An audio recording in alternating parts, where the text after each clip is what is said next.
Hello,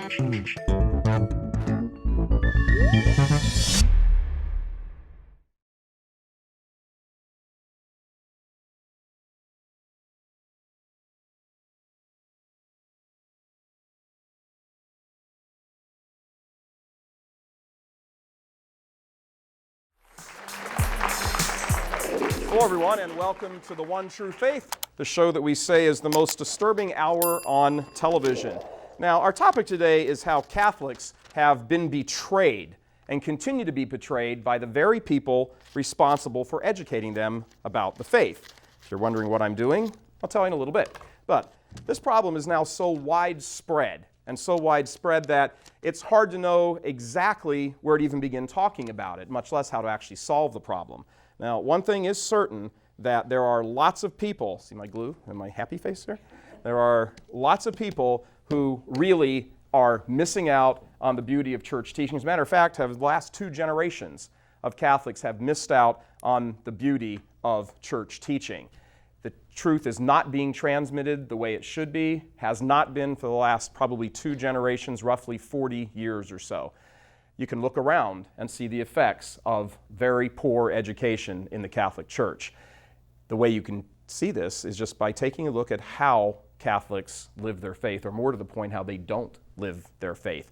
It is certain that a majority of Catholics today simply don't live their faith the way they're supposed to because they don't know the faith the way they're supposed to. They are ignorant of the most basic teachings of the Catholic Church. Participation in the sacramental life of the church is virtually non-existent. Understanding of church teachings is more of a dream than it is a reality. Identification with the faith is much more cultural now today than it has been in probably the entire history of the church. It's been reduced to the stuff of sort of late-night comedy skits on the network late-night comedy shows. Now, while there are many causes contributing to the meltdown of the faith in the Western world, there is one cause that simply cannot be ignored, and that is the near total failure of the Catholic education system to transmit even the most rudimentary basics of the faith. And the failure of the Catholic education system can in fact be singled out as probably the most significant reason why the Catholic Church is crumbling to pieces in the West and the faith is collapsing. All levels of education can take responsibility in this, from grade school to middle school to high school to college to postgraduate studies. And if you haven't been going through formal Catholic education, move over to CCD, RCIA. Not one level of Catholic education has not been ravaged by horrible, horrible catechesis and watered-down, weak-kneed theology. Now, we're going to talk about some specific examples just to sort of frame our conversation, but it is certainly not limited to these few examples we're going to be talking about. They're worth highlighting so we can expand on a larger problem. Since I'm most familiar with my own particular situation, I'll use some cases from my own life. I went to Catholic school from first grade through graduating from Notre Dame. 16 years of Catholic education, unbroken, except when I got in trouble at Notre Dame. It was a little broken then. My stops included schools in California and Texas, good number of different schools. And I have to tell you that with the exception of a couple of teachers here and there, my formal Catholic education in schools was miserable, absolutely miserable. Second grade, First Holy Communion, was actually one of the highlights of it. And third grade as well, with a wonderful, lovely nun named Sister Bernadette. When I was prepared for First Holy Communion in 1968, we actually had to go to confession first. Imagine that. That may come as a shock to anybody born after 1970, that you actually have to go to confession. You know what? Because they wanted to instill in us the idea that, we sin, and sin is a bad thing, and the Eucharist is Jesus, and we should be in as pure a state as we can possibly be before we go receive Jesus. People don't hear that anymore. Little kids don't hear that anymore. I've had parents say to me, well, Father such and such and Sister such and Deacon such and such said, well, these little 7-year-olds don't sin. These little 8-year-olds don't sin. Ask their parents if they don't sin. Third grade, like I said, I had a wonderful nun named Sister Bernadette, and boy, she was old school. She was old school. You did not get out of that class without knowing exactly what she was saying and what the church taught about something obviously age appropriate. From there on out, however, you got to say, it's pretty much downhill. I had one exception. There was a nun in 7th grade who was there for part of the year. Her name was Sister Frances. She was another lovely, faithful nun. Sister Bernadette, I'm sure, is in the arms of God right now. God rest her soul. And I'm going to guess that Sister Frances is as well. And if she's not, God rest her soul when she gets there. But I have to tell you, by the time the 1970s dawned, religion classes had been replaced by arts and crafts. Sort of arts and crafts like this. See, we used to cut out people's faces, make little happy faces of people, just like this. We'd make little collages of them, glue them all over the place, slap them on, and we learned all kinds of wonderful things like the Holy Spirit is a butterfly, and he's our friend because he's really pretty, and we'd put it on, and we'd glue them on and stick them there, and we'd walk, and we'd get done, and we'd have wonderful little collage posters, just like this. Does this look familiar? Does this look familiar? Now, this should look familiar for anybody who's gone through Catholic education in, the last 35 years maybe? Remember that? You used to make Jesus and, the little butter. See how happy everybody is? Because that's what the faith is. Everybody's sitting around being happy. Look on here, you won't see a cross anywhere. But, it's wonderful. This is what the faith was. This is how the faith's been taught. And in case you really didn't have any know what to do. Remember that story about Jesus' garment, the hem, the lady reaching out for it? Well, how do we show that in religion class post-Vatican II? We put a bunch of glue on the bottom of Jesus' garment, and we use lots of glitter, and we shake it off, and all of a sudden, now Jesus has a nice shiny hem, and I've learned all kinds of wonderful things because of Jesus' hem and the glitter. It's wonderful. Do you remember? Do you remember when we used to learn about going to Mass? What did we do in Mass? Well, we didn't learn very much about Mass, but we sure learned that felt and made wonderful, remember the banners? Is this ringing a bell with anybody? Remember this?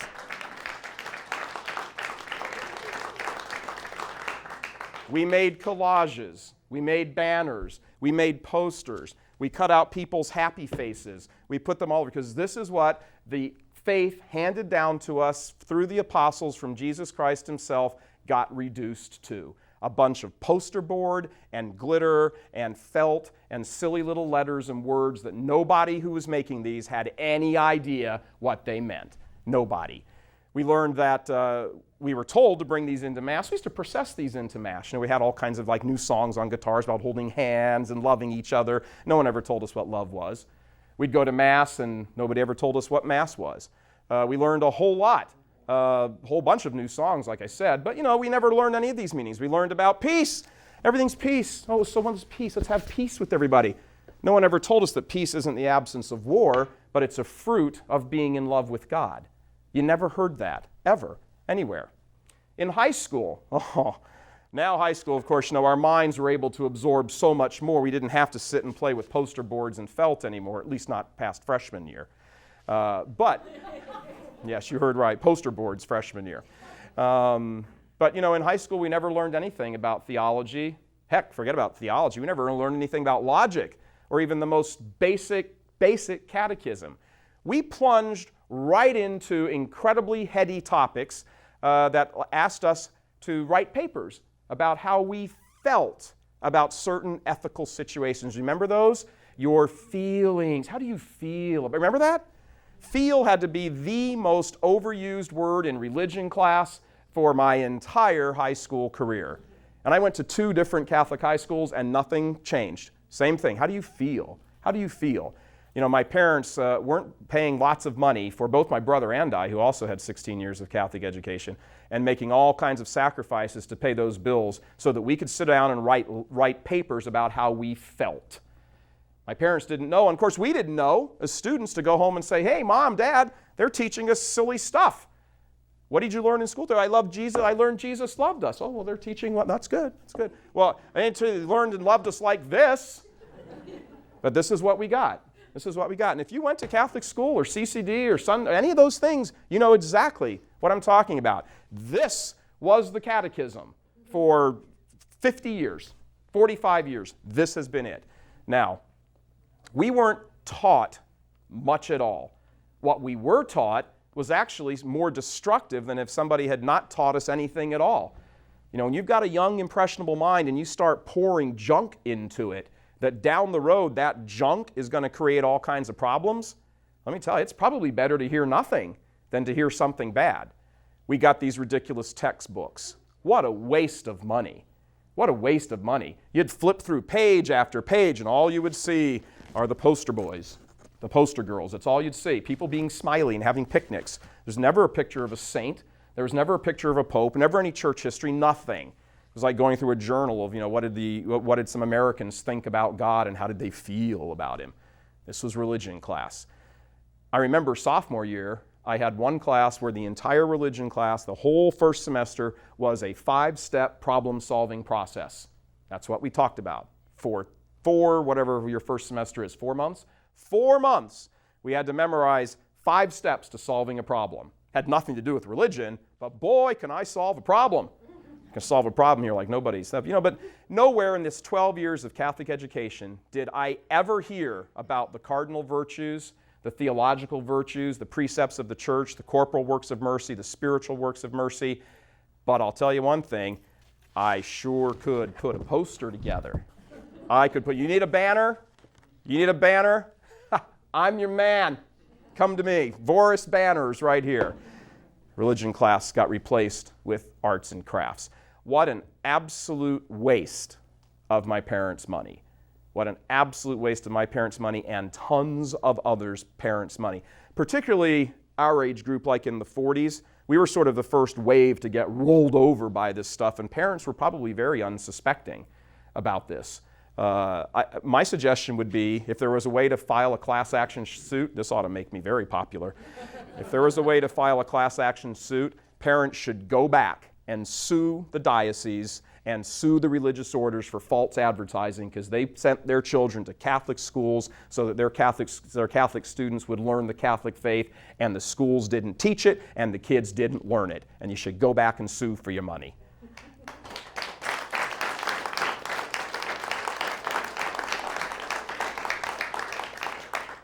And in case somebody thinks this is just Michael Voris going off on a rant, I have some good company with me. Archbishop Fulton J. Sheen famously said that if you want your kids to lose their faith, send them to Catholic schools. Is that not a horrible condemnation coming from a man who is most likely a saint? If you want your kids to lose their faith, send them to Catholic school. A priest that I know, a very good priest, said very forthrightly, Catholic schools have done a fine job of passing on everything except the faith. The worldly education is tremendous. I'll say that. I got a great leg up. I got to go to Notre Dame because I had a wonderful education in school. I knew my calculus and all that stuff that I hate now, would never want to go back again, but I knew it then. I knew it just enough to get into Notre Dame and I forgot it all. But I didn't know enough to be able to sit in a class in religion at Notre Dame and have the slightest idea what was being said to me was just goofy. I went on a retreat in high school once where we did almost nothing except play games. We played games like holy volleyball, holy basketball, holy tiddlywinks, but we did nothing that I remember about religion. We did sit around in a bunch of small groups. There's a term I love, small groups. Oh, so let's break into small groups so we can all discuss our feelings. And that's what we did.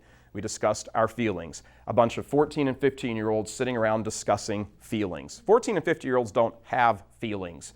They're not old enough to have feelings yet. Certainly nothing that needs interior exploration when you're on a religious retreat. I didn't even know how to say the word exploration when I was 14. Father Pablo Straub, he's a great friend of us. Many of you may know him, the Redemptorist priest. He's a missionary, wonderful, saintly man. He's a great friend of ours here. He has said numerous times that once liberals take charge, all the fun and games begin. And boy, was he right and still is right. A short while later, after high school, there I was at Notre Dame and sitting in classes, and here's what I was hearing at a university dedicated and named after the Mother of God. I was hearing that the church was wrong on birth control, that some of the saints, if not all of them, were mentally disturbed. There I knew something was wrong when he said that. I'm like, really? What do you mean? He said St. Catherine of Siena was kind of whacked out. She was still probably a nice lady, but she was mentally disturbed and had deep psychological issues. In a religion class at Notre Dame, my sophomore year.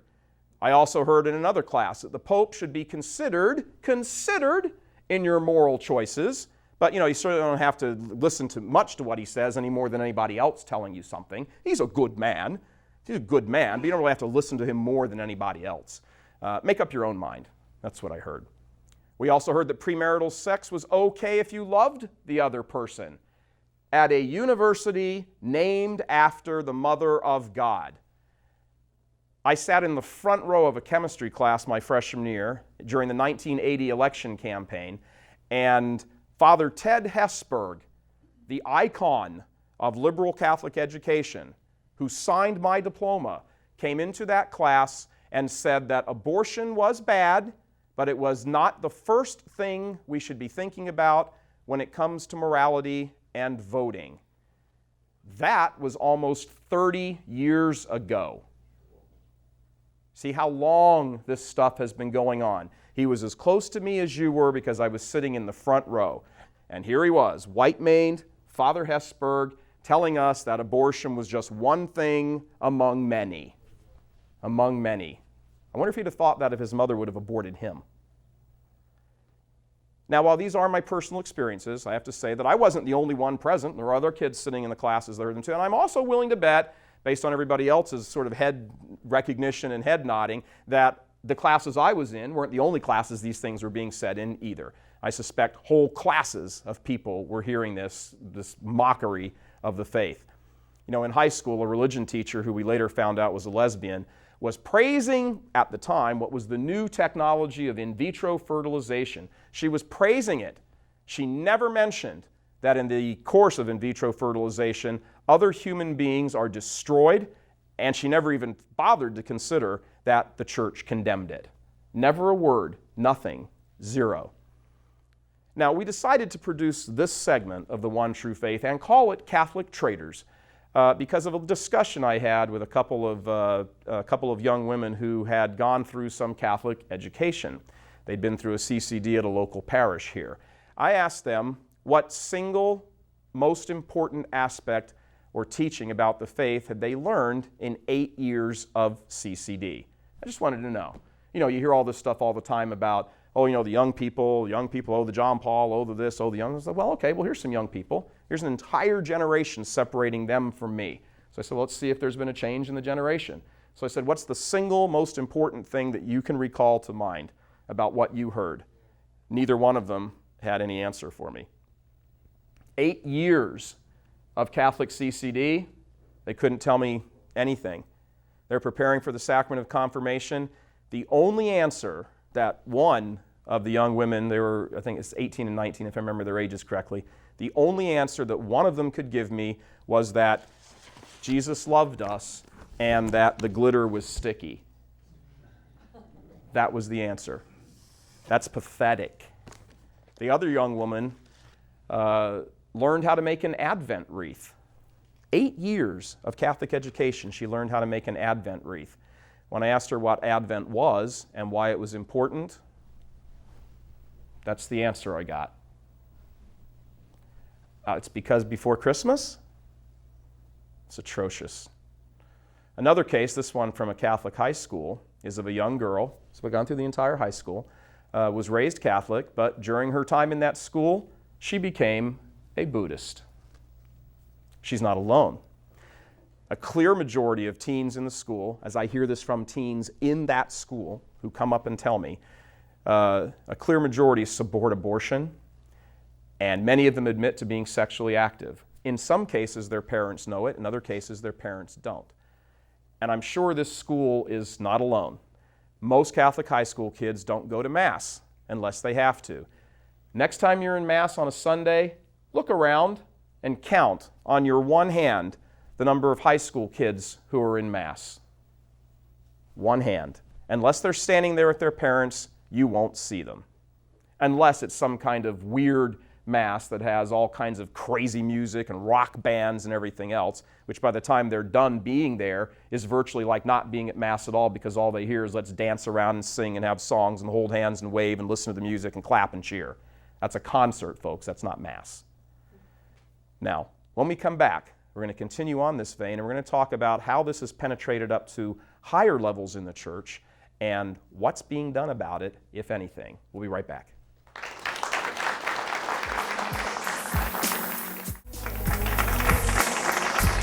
All right, welcome back, everybody, to the One True Faith. We're just a little trip down memory lane here, still making our little poster board. You know, Jesus loves all these people here, so we're just making sure everybody understands that.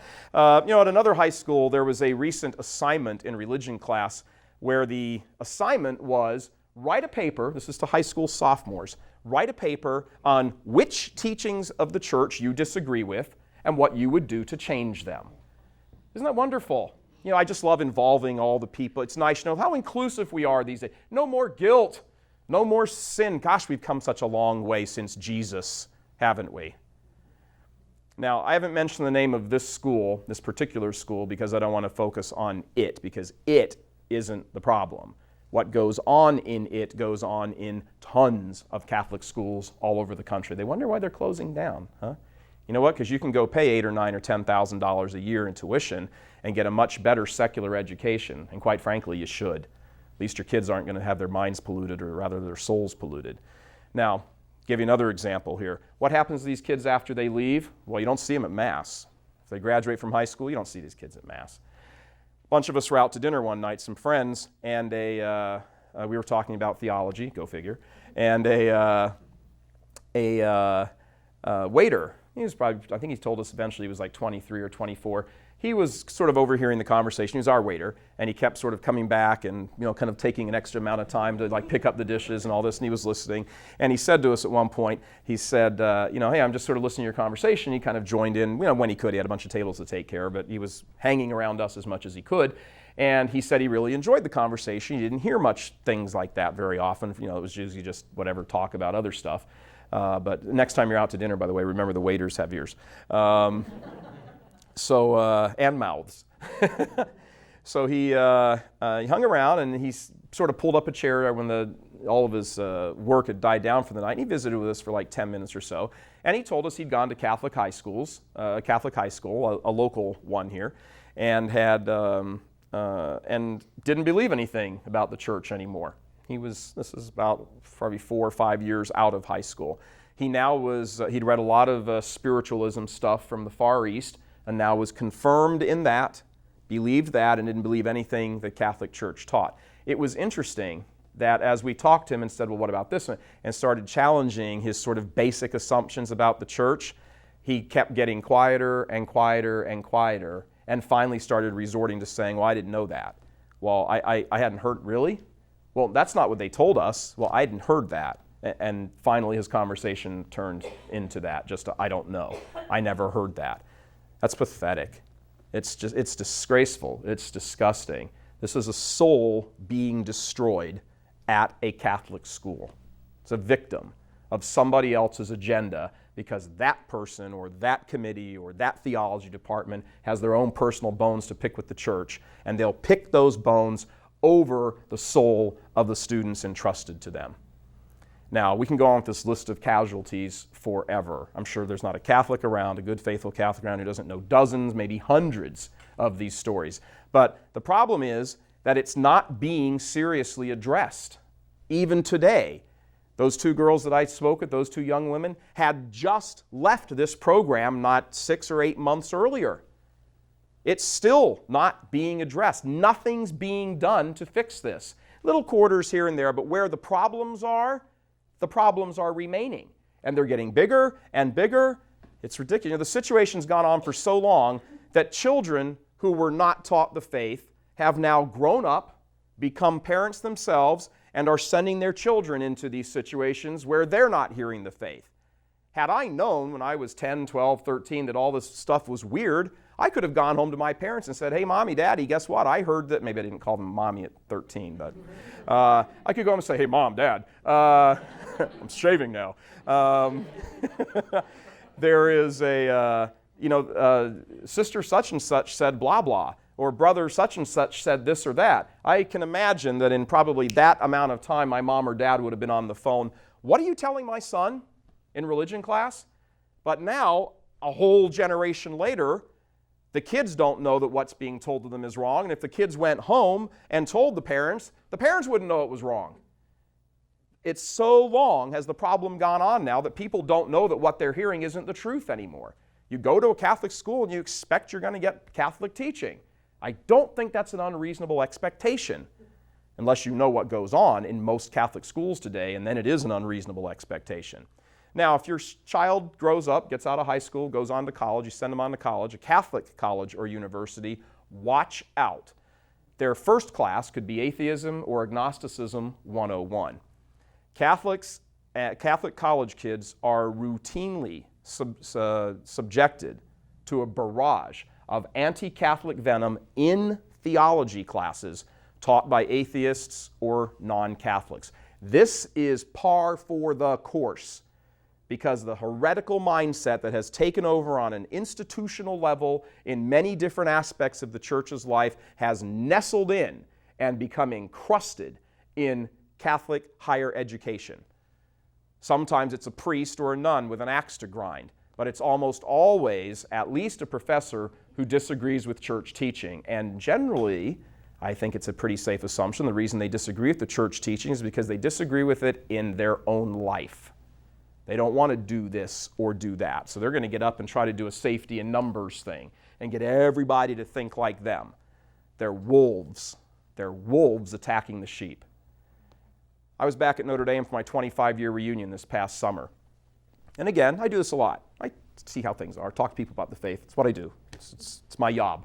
So there are a bunch of students staying behind on campus. There's always thousands of alumni that come back every summer for reunions. So I'm back for my 25-year reunion. And a bunch of students were sitting there. And I started talking to them. And I said, hey, so I just kind of want to, what did you guys learn in theology class here? You have to take 2 semesters of theology. What did you learn? What did you think? And it was like on a college level. It was right back to this again, on a college level. At Notre Dame. At Notre Dame. None of them went to Mass regularly at Notre Dame. And let me tell you, at Notre Dame, every dorm has a chapel in it. On Sundays, you can go to Mass starting at 6 in the morning until 11:30 at night, every hour on the hour, and that doesn't include the big basilica on campus in which there are 3 Masses upstairs and 2 Masses on bottom in the crypt. There must be 25 or 30 Masses you can go to at Notre Dame on a Sunday. And none of these students sitting in front of me, and they were all Catholic, and they'd all gone to Catholic school, they'd done the whole thing, not one of them went to Mass on a regular Sunday basis. The one girl told me, well, I go to Mass when my friends go because I like going because we all go together as friends. That's what we used to do when we'd go to the bar. That was not our mindset going to Mass. They were about as wishy-washy about church teaching as you could imagine. You ask them something about premarital sex, church is wrong about that. They have to understand, this is the 21st century. This isn't like the 8th century anymore. They were wrong about abortion. Now, some of them were pro-life, but if you pushed them to rape or incest, well, okay, I guess it's okay then. At Notre Dame. Contraception? Pfft. What, you're old fat? What do you mean you're not on the pill? Of the girls sitting in front of me, over half of them admitted to me that they were on the pill and they didn't think there was anything wrong with it. At Notre Dame. Homosexuality? Hey, these people need to be treated fair too. Why shouldn't they be allowed to be married? At Notre Dame. Women being priests? Absolutely. It's a matter of justice. The Pope said that this can't. He's got to get up to the times. He's got to catch up. At Notre Dame. My heart was busting inside because that's my school. So, many of the staff here won't be surprised at this, but I wound up spending an all-nighter with this group of students. And we sat there and we talked theology and philosophy and logic. And this went on until almost 7:30 in the morning on Sunday morning, sort of Saturday morning. Kind of ruined the rest of my reunion, but that's okay. We didn't get into anything complicated. I sort of thought that this level of discourse would be something that juniors and seniors at Notre Dame should be able to kind of adjust to and understand. And no, I just never heard any of this stuff. I thought kids at Notre Dame would know something of this material, and they knew nothing. About 6 or 7 hours went by or so, maybe 8 hours actually. One of them told me as you kind of saw the light bulb go on with her, and she started getting like visibly agitated or something, and I said, and I thought she was like getting angry about what I was saying. She told me a little bit later what she was getting angry about was that she'd been there for 4 years because she'd just graduated 3 weeks before. And she was angry that she'd never heard this in 4 years at Notre Dame. She was getting angry about it. And she should get angry about it. And we should all be angry about this. We should all be like scathingly, like insane angry about this because this is souls. We're talking about souls here. None of them, in all of the different religion classes they'd taken, every one of them had taken the mandatory world religions class. You know what class that is? That's where you learn that all religions are the same. And everybody must take that class.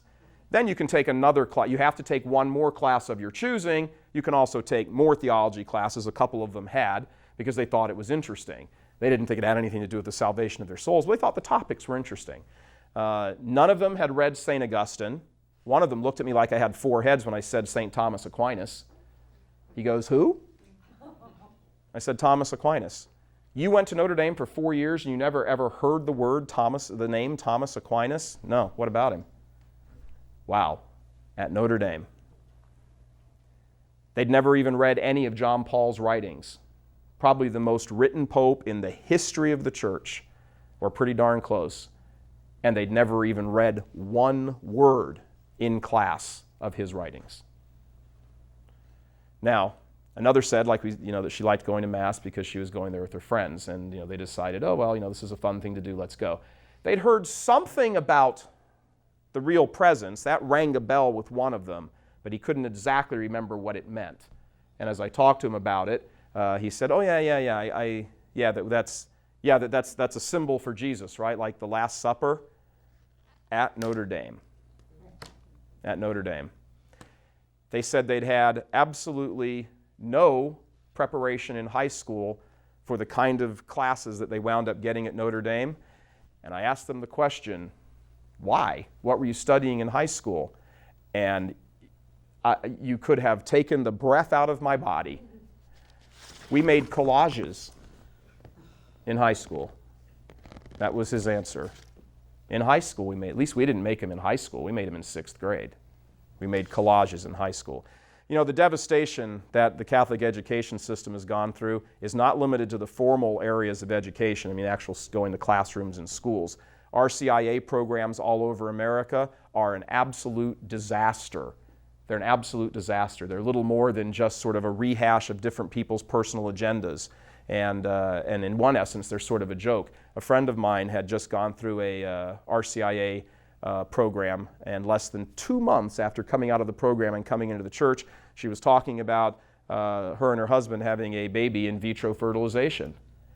And I said, this was a few years ago, and I didn't really know enough to how extensive the damage is in the church.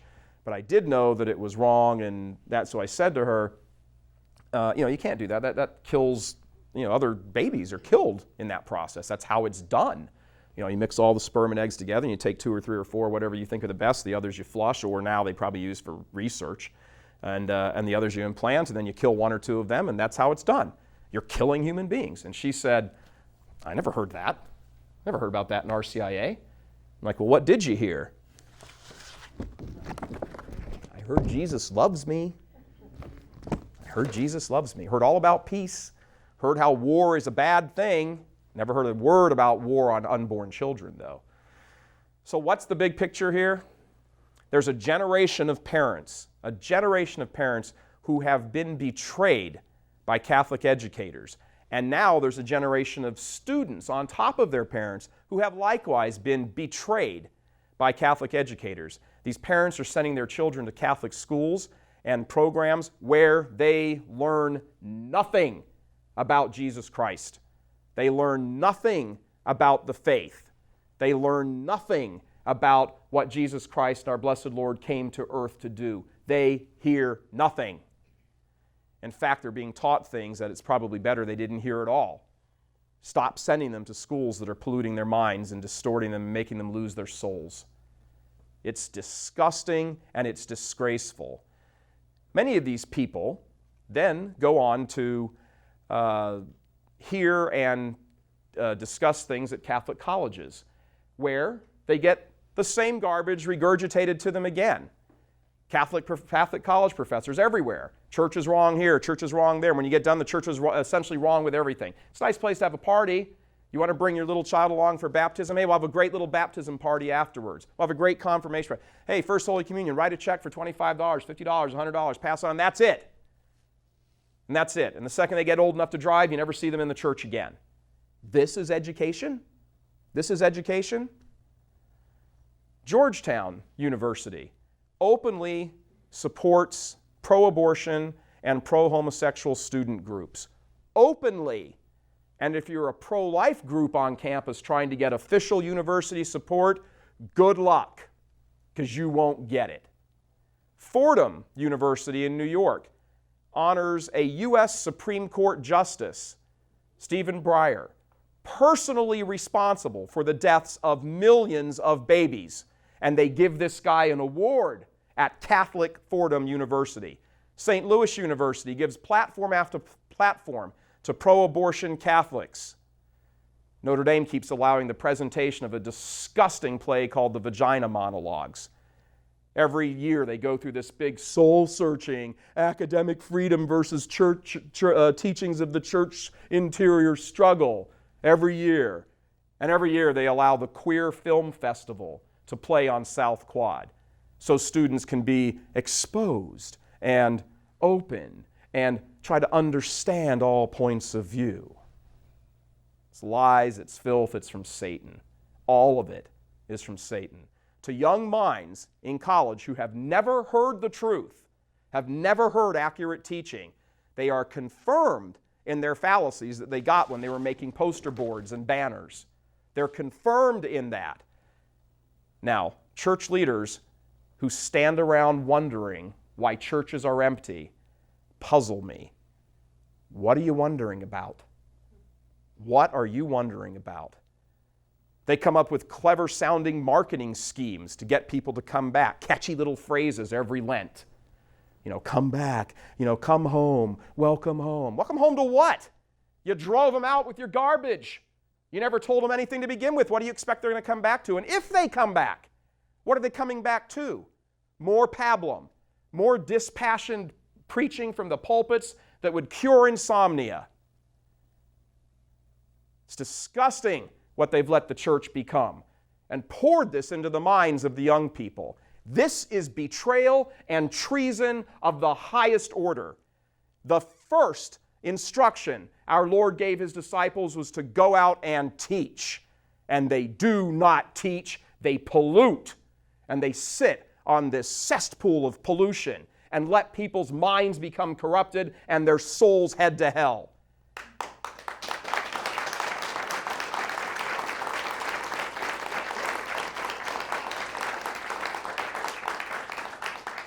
Now, I don't pretend to know why this happens. I don't know if it's cowardice. I don't know if it's being afraid of what people will say. I don't know if they're afraid they get up and say something and people will stop giving money because they disagree with them. Yeah, you know what? After 40 or 45 years of polluting people's minds with lies, you tell them the truth, you bet they're going to rebel. But that's not your business. If you're a church leader, and I don't care where you are, in that whole structure, if you're a religion teacher, a religious ed teacher, a director of religious ed, RCIA, a school, whatever it is, your responsibility is to teach the truth of Jesus Christ and let the chips fall where they may.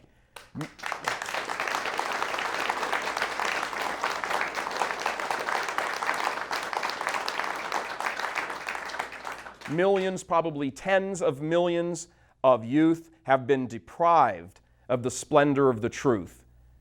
They've been deprived because traitors would not share it with them. And what's the result? Their lives are a wreck.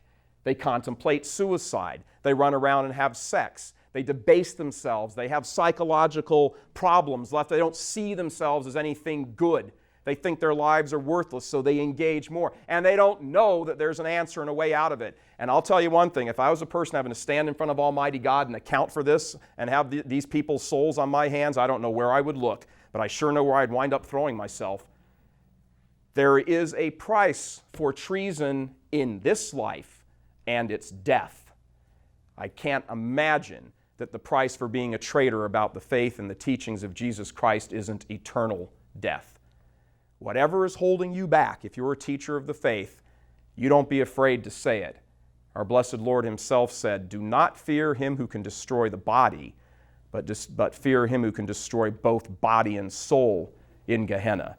You have a responsibility. You live up to it. We'll be right back right after this.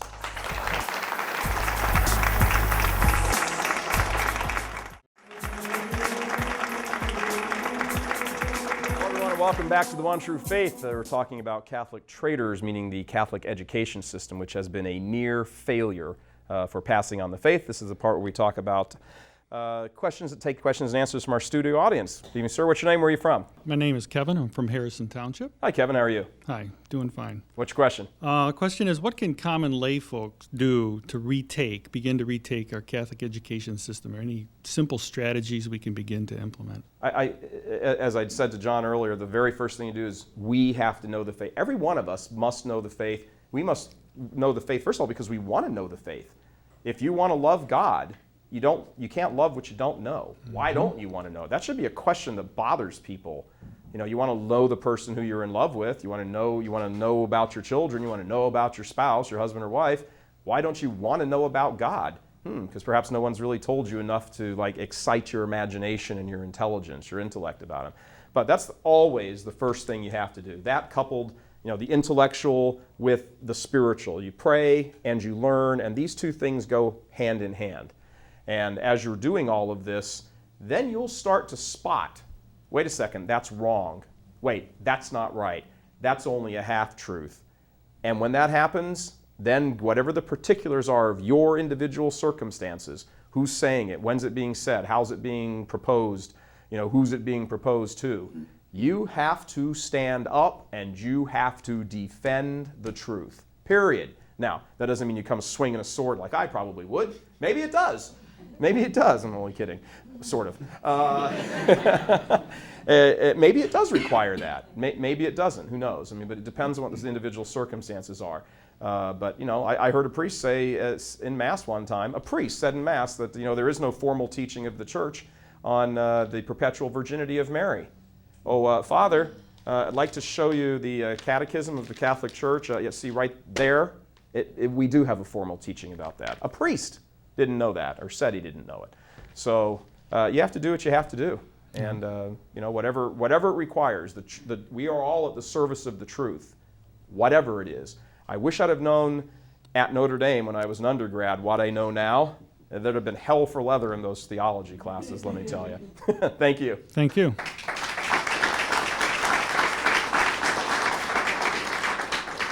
How you doing? What's your name? Where are you from? My name's Diane, and I'm from Northville. Hi, Diane. Hi. I recently had a priest tell me that he had learned nothing in 4 years in seminary. Can you comment on the formation of priests in the past in seminary? Yeah, I can. I think a lot of the things you hear from priests, unfortunately, even in confession now, it has to really make you stop and think, could you move the grill back? Are you a Catholic priest in there? It's a little disturbing. It's a little disturbing to go in and tell a priest a sin and then hear it's not a sin. And, all of this corruption in Catholic education did not leave the seminaries untouched. An awful lot of craziness has gone on in seminaries over the last 30 or so years, maybe 40 years or so. So again, we are unfortunately, as Catholic laity and Catholic priests, clergy, we are unfortunately in a position of having to pay very close attention when somebody says something. I don't care if it's a bishop, I don't care if it's a priest or a nun or a brother or the director of religious education in the parish or the RCIA instructor. You have to listen, and that's why you have to know. So, yeah, seminaries were not left untouched by this. Thank you. Thank you.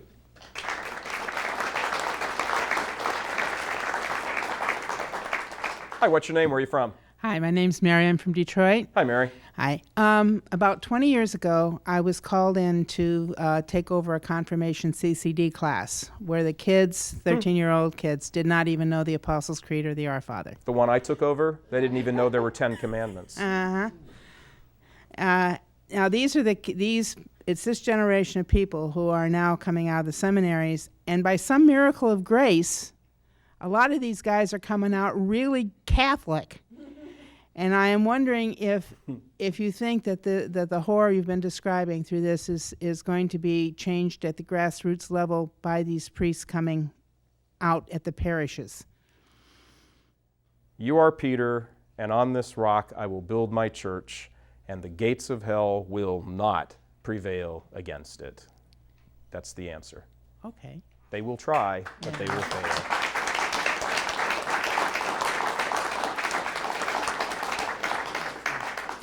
That's so reassuring, isn't it? It's so reassuring that no matter how much we screw it up through ignorance or malice or greed or whatever, in the end, he wins. Yeah. But I sure hope it doesn't look like this on the last day. Oh, Frankie, my boy. Hello there, Mike. First of all, I'd like to say that I'm a proud product of 12 years of Catholic education.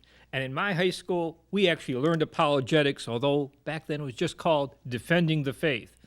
But I've got a couple... There are some places that remain faithful. Got a couple quotations, one from the Old Testament. Actually, it's two places in the prophet Ezekiel. If I say to the wicked man, you shall surely die, and you do not warn him or speak out or to dissuade him from his wicked conduct so that he may live, the wicked man will die for his sin, but I will hold you responsible for his death. It's repeated twice in the prophet Ezekiel. And from the Gospel of St. Matthew, whoever causes one of these little ones who believe in me to sin, it would be better for him to have a great millstone hung around his neck and to be drowned in the depths of the sea. What does that say not only for the catechists, the religion teachers, but for the bishops, for the priests who don't speak out? I know I have a very good pastor, and we do learn the faith.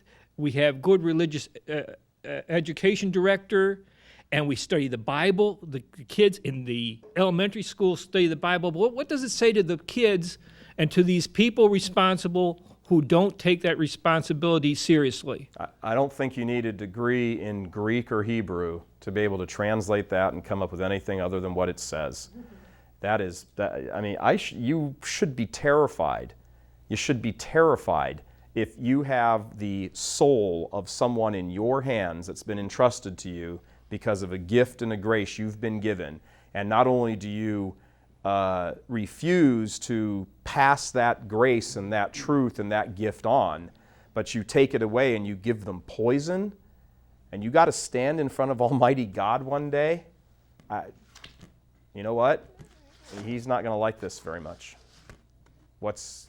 You have corrupted his teachings. What a disaster for that soul, for that person's soul. We really need to pray, and if you are faithful, it's on us. Like your first reading from Ezekiel there, the first passage from Ezekiel, it's on us to turn this around. Don't wait for somebody else. As a famous somebody once said, we are the change we've been waiting for. Yeah, right. You get what I'm saying. Thanks very much. Thank you. Right back, right after this.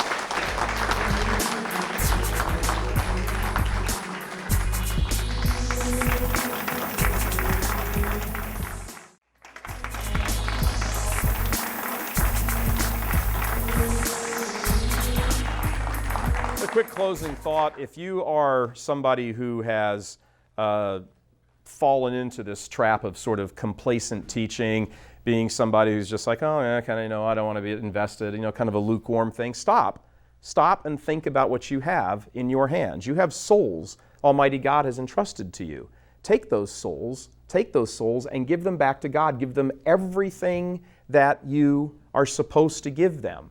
If God has put you in that position and you don't produce, that's not a good thing to be. Fight for the people of God. You fight for what you love, right? Nobody fights for something they don't love. Fight for what you love. Fight for the people of God. If you're a bishop or a priest or a brother or a sister or DRE or RCIA or Catholic school teacher or whatever it is, pick up that sword and remember what you're doing. You're fighting Satan, for God's sake. That's what you're doing. You're fighting Satan, the ancient enemy. And for those of us that have tried to remain faithful, our brothers and sisters that are not doing this right are not the enemy. It's our responsibility to bring them back too. We do not want the sword that Christ will bring back with him on Judgment Day to go against them. We want it to be thrust into Satan, as St. Michael does there in every depiction we have in the artwork of him. Pray for proper instruction and faithful teachers of the faith. And be one yourself. If you're a Catholic and you're not teaching the faith, then you are disobeying the first command that Christ gave us after he rose from the dead as he ascended to heaven. Go out and teach all nations, regardless the cost to yourself. That's what we are supposed to do. That's what we are charged to do. That's what we are commanded to do.